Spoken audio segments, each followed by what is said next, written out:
Thank you for watching the first video. What I want to talk to you about in this second one is exactly what it means to be a part of a British national team. We can all recognize that powerlifting is an individual sport. It's a lot like boxing, gymnastics, swimming, and so on, where you're the actual performer. So when you're on the platform lifting all these kilos, obviously your total significantly contributes to your overall performance. However, when you're lifting at Euros or Classic Worlds, not only are you representing your name, but you're representing your teammates, you're representing Great Britain, and you're also representing British powerlifting as a federation. Because within the IPF, there are over 130 member federations, that is to say countries. Now the good news is that not all 130 members or countries are going to show up at Euros or Worlds, but suffice it to say, there's going to be a significant amount of global representation, and that's what makes these championships so cool. So when you're lifting, aside from competing for yourself, as I said, you're also competing for British powerlifting as a federation, and what that means is you can score points for your team. So based upon your performance and exactly where you place, you'll score significant amounts of points for the team. So if you place first, you would score 12 points. If you took silver, you would score 9. Bronze is 8. And then it basically goes down 1 point per placing, all the way down until about 9th place, where after 9th place, all you do is score 1 point just for competing. And then the team score is comprised of the top 5 scores, or the top 5 athletes from each member federation, and they add those together, and that comprises our team score.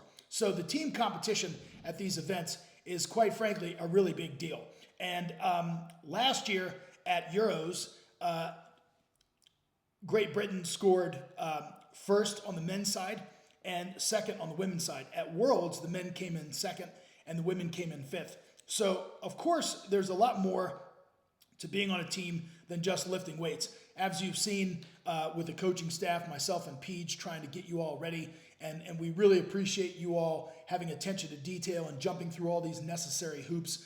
That's not the fun part, it's the tedious part, but we've got to get all that stuff done, and we really appreciate you doing all that stuff, because when we touch down in Spain, and then of course when we touch down in Germany, it's going to make our jobs a lot easier, because we're all just going to be prepared for the task at hand. So in the meantime, it's just important that you stay close to your competition body weight. And there's a lot of variables that are outside of your control. But the most important thing is you to focus on the things that are within your control. And that is your attitude, your consistency, your effort, and your preparation. All of that is entirely within your control. All the stuff going on in social media is, quite frankly, trivial. And all it does is contribute to creating this noise and this unnecessary and fake pressure, if you will. So lastly, I just want to mention that being part of British powerlifting and being part of a national team is a really big deal. So I would also encourage you that when we arrive in Spain, when we arrive in Germany, that you also, after you've lifted, that you remain there and cheer on your teammates. There is no sweeter sound than having your fellow countrymen screaming your name and shouting words of encouragement when you're out there on the platform. It's just a really big deal. So the take-home point in all of this is that, the team competition is really important, but if you just focus on executing at a high level, taking care of what you can control, and doing the very best that you can, not only will you have a successful individual performance, but you will contribute rather heavily to an overall team performance. So that wraps up this video. Stay tuned for the next one, where I'm going to discuss different training considerations. And as always, thank you again for watching.